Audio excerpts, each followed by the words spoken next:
Hi, I'm Gary and welcome to my shop. In this video, I'm going to show you how I made a circle cutting jig for my Porter Cable bandsaw. This Porter Cable bandsaw is quite popular, I think, because it's so readily available at Lowe's, and it's a fairly good bandsaw for the price. Just a few modifications, we can make it a good woodworking bandsaw. So I will move on here and show you how I made this. Okay, this is my Porter Cable 14-inch bandsaw, and it's set up and lays out a little bit differently than some of the other bandsaws. So I'm going to be making the circle cutting jig for this, and then adjusting and making tweaks, to fit this one specifically. I took a piece of this cutting board material and bought it at Walmart for about 12 bucks for a big board of it. Then I cut up pieces for different projects that I'm making, and these make for great runners going into these miter slots for these. So I cut this to fit. This table here at the top width gap here is 5/8 of an inch. Then there's kind of like a T-track where it's a little bit wider at the bottom, which is 3/4 of an inch. I'm not sure why that is, other than that's how the miter gauge that came with this is, which I found kind of useless and threw it away. So I went to the bandsaw and I cut this to size to make it fit here snugly, but still slides well, and it's about 5/8 of an inch. Then I cut the thickness of this down a little bit so it sits just slightly below the surface here, so that when it's attached to the board and on here, it'll move freely and won't have any binding because it won't be bottoming out on the slot. So in measuring up for the table, as Winky did, he measured from the bandsaw post to the blade, which in this case I get 13.5 inches. So that means I need to double that, as Winky did, and that would give me a 27-inch board that I need to make. Now the post on the bandsaw is a tad further in here, maybe 1/8 of an inch. So I measured from the closest edge here to the blade to get my dimension. Now the depth of my table here is 16.5 inches. There are these bump outs here with these threaded holes, which are for attaching other accessories like fences and so forth. Measuring from bump out to bump out at 16.5 inches. So as per Winky did, I'll add 2 inches to that, so that'll give me a depth of 18.5 inches on this one.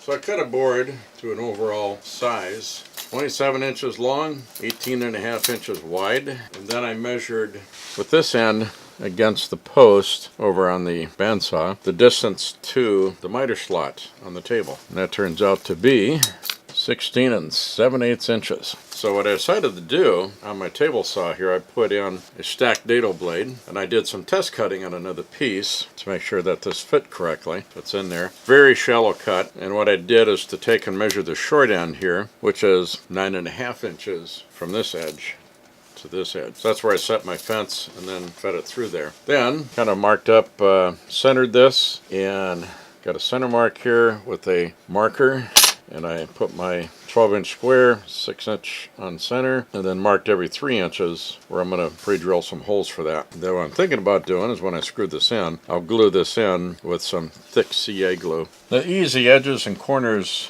on the table here, I'm going to trace out a 1/2-inch radius on there and then go to my oscillating sander and smooth that edge over. I use these templates here. There's kind of a star-shaped one here. It allows me to trace out that edge on there so I can follow that. I'll do that on all 4 corners.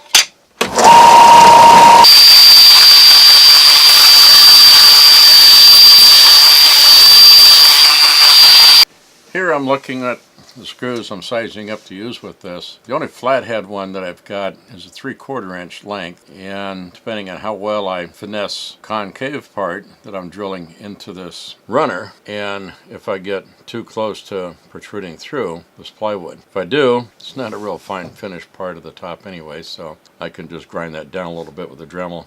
Ideally, it'd be nice if I had a 1/2-inch flathead. This one here is a panhead screw, not a flathead, so it doesn't sit, flush with the runner. It would stick out a little bit. Unless I drill a little bit of a recess into that runner, but then again, this runner is so thin right now that I'm afraid it would make it too weak to be able to accommodate this head in there. So, I'm going to go ahead with this 3/4 inch flathead screw. Try to finesse it very carefully when I drill the holes into this runner piece and hope it fits. I have set my fence here so that I'm going to drill right on center on this. I had marked my center with my center finding ruler to find the center of the strip. I have my fence set up to drill right on center, and then I will just move this along to each of the marks to make my drill. Being on center on the thickness is important, but being off a little bit on these lines is not that critical.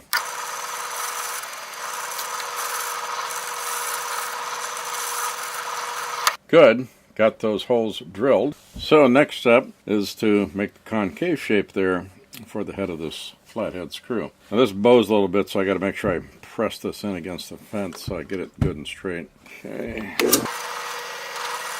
A little bit at a time. I want it to be so that the head just barely slips in there. A tad more. Pretty close. And I'll do the rest of the holes like that. So I laid out some pencil marks here at the ends of where this is going to be. So I've got it centered on the board there. And I want this pointed in at this end here, because once I flip this over, this will be the end that I'll be sliding onto the bandsaw table. I'm going to use some Gorilla Glue here to put some glue down on this. Okay. And I'll put this in so that my concave points are pointing up. Got that centered in there. Drive these screws in. Well, these screws will be above because I made this a little bit thinner. Okay, I'll let that glue set up. Wipe off any excess here that I can. So we got this screwed in and glued. On the other side here, I see no screws are protruding through the surface, so we're doing good on that.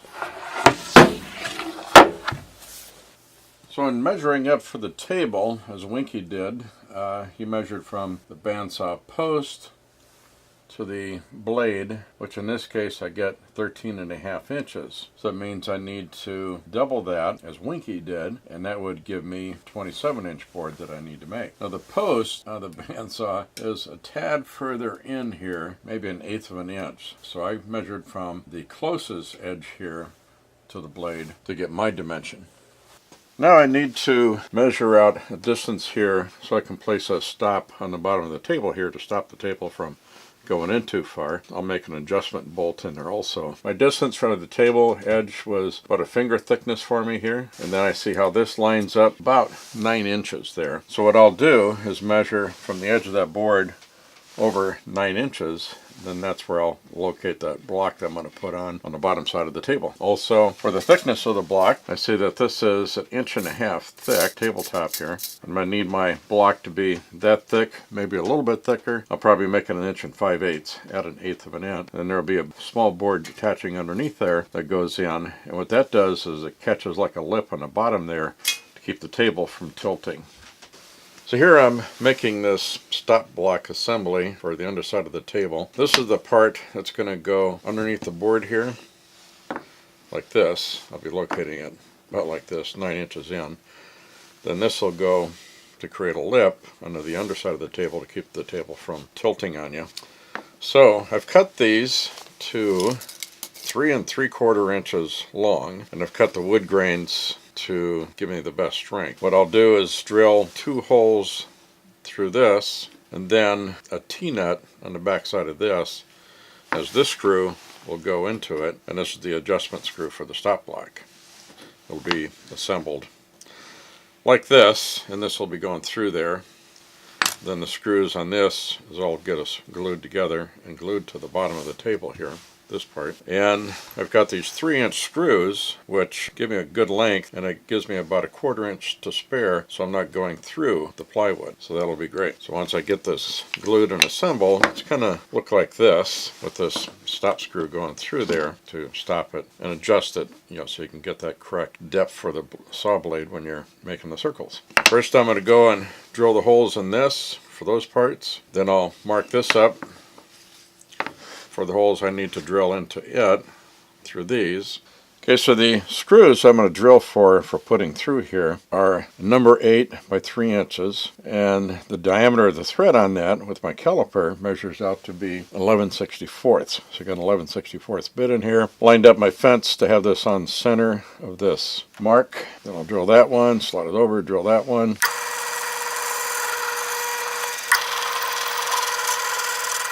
Now the wood I'm using for the stop block is a poplar, some scraps I had around. Now what I'm going to do is mark the holes for drilling this. So now I'm going to drill this recess in here for the T-nut to go in, and the radius on this is like 3/4 of an inch, or just a smidgen less than that. So I'll drill it down to the depth or the thickness of this T-nut to fit in. Well, then I'll drill a hole for this to fit through into the wood, and then I'll probably put some epoxy on here to push this all together. Just a smidgen further because I gotta allow a little bit for the glue. Now I've got that hole there. I can drill the diameter I need for this to fit through. Okay, so for this hole, I'm going to use a 9/32 bit. Clean that up a little bit, but that fits that very good, very snug and tight. So, good deal. Okay, so what I'm going to do here is mix up a little bit of epoxy to put on this T-nut as I put it in there. Let's use my reach. I just take this wax paper. Don't need very much, just a little bit here.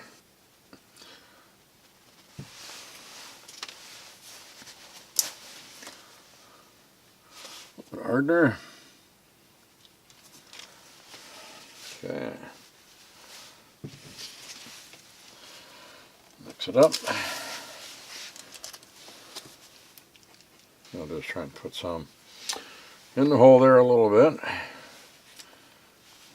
Then when that thing protrudes into the hole, it'll push it in a little bit around the surfaces here. Okay, I'm going to press that in. Then I'm going to press this together in a vise.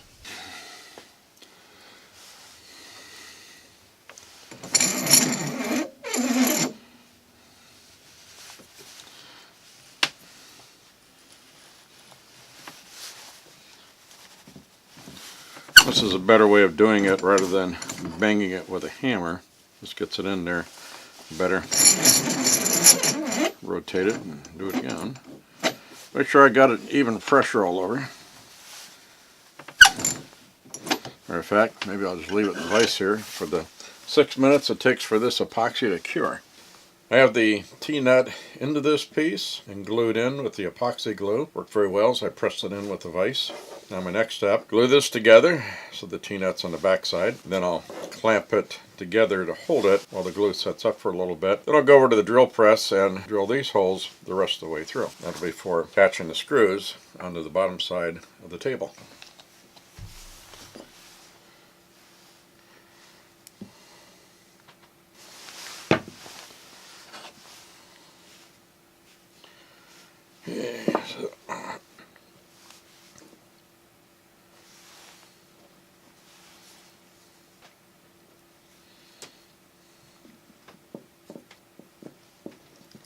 Try to get these edges fairly close.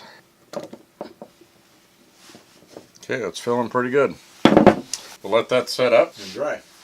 Okay, the glue is dried up on this stop block that I made, and I just need to finish drilling these holes through, all the way through this piece, so I can run those long 3-inch screws through there. So, it just goes like this.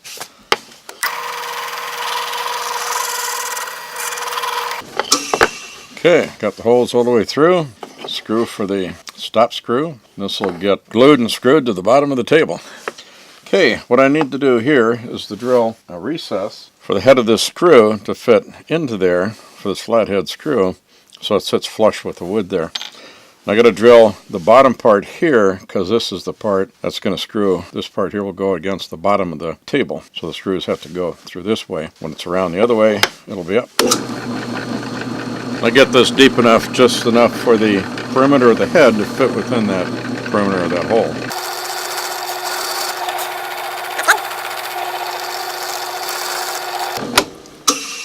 Very good. That screw head fits right into that perimeter there, and that'll sit flush. As Winky did, he used a little block here to set up for making the initial cut with the blade, and just indented this about 1/4 inch so we don't cut too far into the board, and that'll stop it from doing that. And I have my screwdriver on here because it's kind of tilty if I don't have some weight on there while I'm getting this set up. So I will got a 3/8 inch blade in there. I've got this in the runner, and I will get this started and make this first cut. This is going to be where the stop block gets located eventually.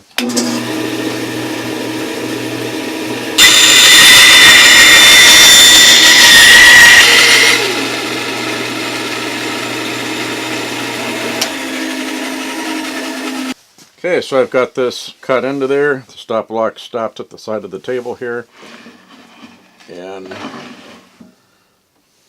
then I'll attach the regular stop block here, which is going to be located more flush out here at the edge of this board. And that will get me going well for doing a circle jig. This is the underside of the table, and this is the end that goes near the post. And I measured that I need to come in 9 inches to avoid that bump out on the top of the table, or on the side of the table. So I marked the 9 inches here. Then I will take my stop block, position that on there, and I'll glue it and clamp it. Then I'll drive the screws in, and this will be my stop block along with the stop screw I'll be putting in here. Got the T-nut in here, and I'll be able to adjust the depth that I want to go in so I can get the circles adjusted accordingly based on blade sizes, because we have to adjust the center of the pin on the gullet to the blade teeth. When blades are a different thickness or different size, we have to make slight adjustments for that. We'll get this glued on and in place.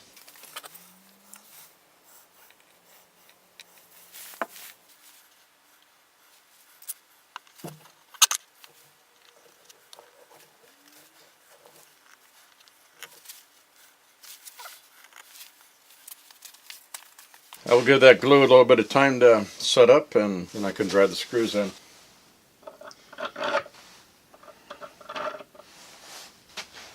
Glue should be set up here now. I'm going to leave the clamp on while I drive the screws in.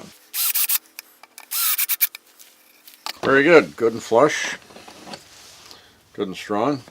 Have this table on here now. Stop block here. I can adjust this in and out and lock it in place with this wing nut. I can just spin that in and out to give my depth based on blade size that I'm using. So this gets me in there, stops me there, and pretty much set. So this is the top side of the table, and as you can see the line here, and actually this winds up very close to center on this board. Next step will be to measure the depth of this cut here, which on this case is 9 1/4 inches. And I'll mark another mark here, 9 1/4. And I will lay out a line between these. Draw the line there, and then what I'll use is the router to create a groove in this distance here, which will be for the track for adjusting the diameters of the holes.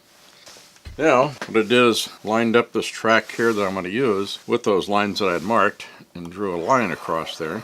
And I can make that edge at the very end of where the cut goes into. So it goes right there. Then I'll use this line as my reference line for lining up my router. So I routed out the slot here for this to go into for sliding.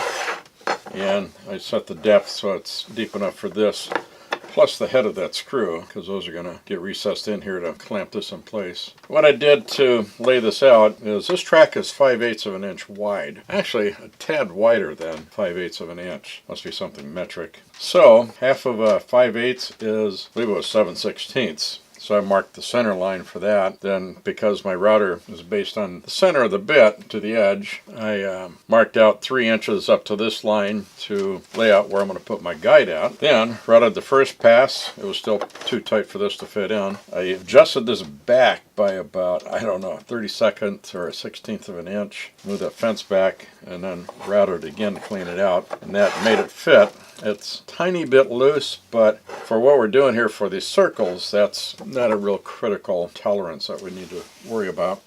So I set this track in here, and what I want to do is put some holes in here for this bolt to go in, which will clamp down onto this track to hold it in place, keep it from sliding. I marked in 1 inch from the edge, and then a mark of about 1/8 of an inch from this edge of the groove, and that'll be the center I'm going to drill for putting these bolts into. And I'll do is clear out the diameter of this head with the Forstner bit so this can fit flush down in there.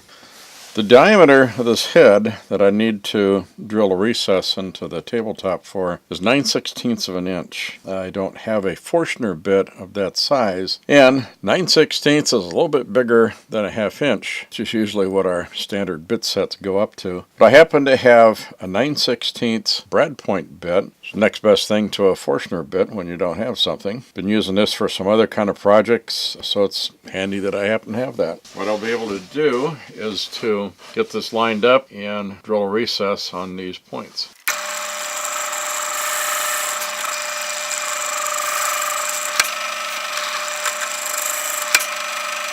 Okay, that'll do it.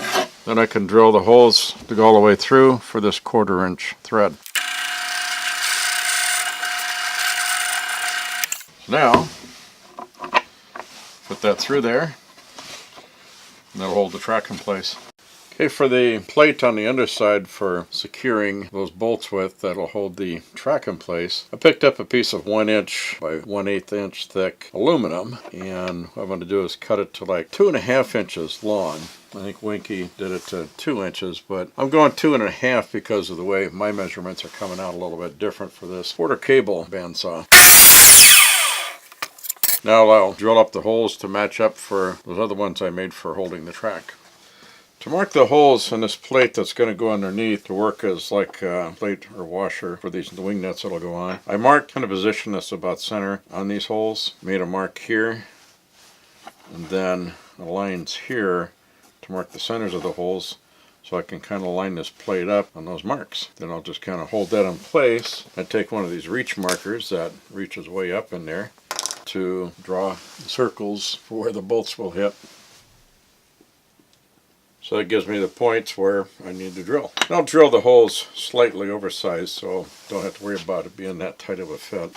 Okay, so I got this plate made, drilled out, and put the screws through, put the wing nuts on. That'll hold this rail in place. Now I can adjust that in and out, and then tighten down the screws, or the wing nuts, and that holds it snugly in place. Here's the pin, and you can adjust it in and out.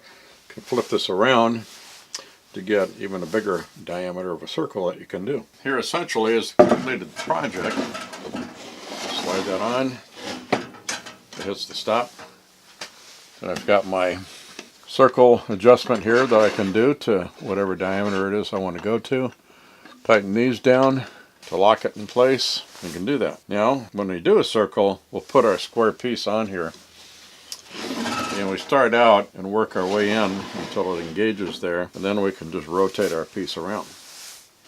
As I say to do, I lined up the center of this pin with the gullet of the teeth here on this blade, and that's supposed to be the correct setting for that, to get a circle that doesn't deflect outwards or inwards. And then I adjusted my stop bolt here to set it at that. Then this pin here, being a number 4 screw, that's a 7/64 hole, so drilled a hole in this piece here, and I'll see how this works out.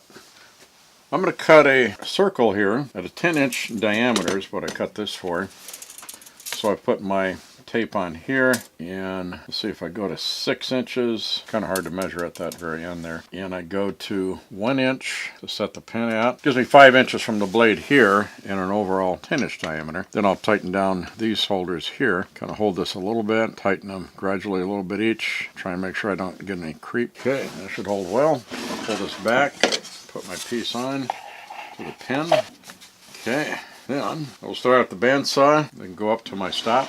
I'll get the bandsaw started, get this up to the stop, cutting in there a bit until it stops, and then I'll start turning the circle.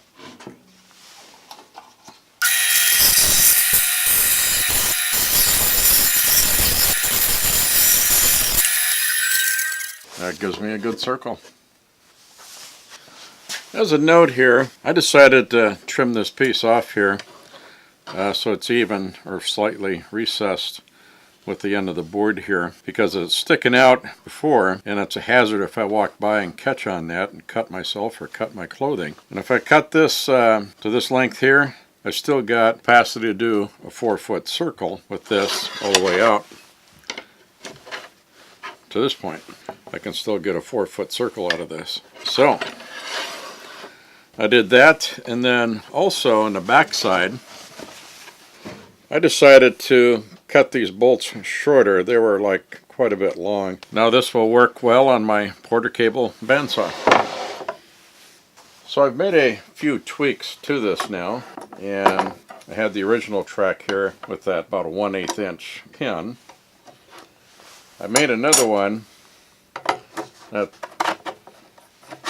got a 1/4 inch bolt in it. I got a fine thread 1/4 inch bolt so that way I could get a thinner nut. With a coarse thread you can't get as thin of a nut because the coarse threads doesn't give you enough to bite into. And I made the pin heights on both of these so like a 1/4 inch above the surface here on both of these.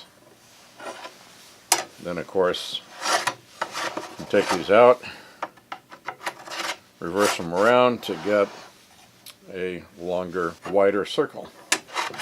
Also, on the bottom side here, with these wing nuts here, these bolts I had cut off the links on them, and they were kind of ragged, so I decided to put these cap nuts on them to help protect my fingers from getting cut up and anything torn. So, more of a safety feature than anything. Additionally, all the hardware here that I used, basically I bought it all at Lowe's, and I will put a still picture in here, and also I'll put information in the description below of the materials that I got, the parts numbers, the information, so you can go to Lowe's and get exactly this. And these are all tweaks I made to fit my particular porter cable bandsaw, and I initially got the inspiration from Winky, so give him credit.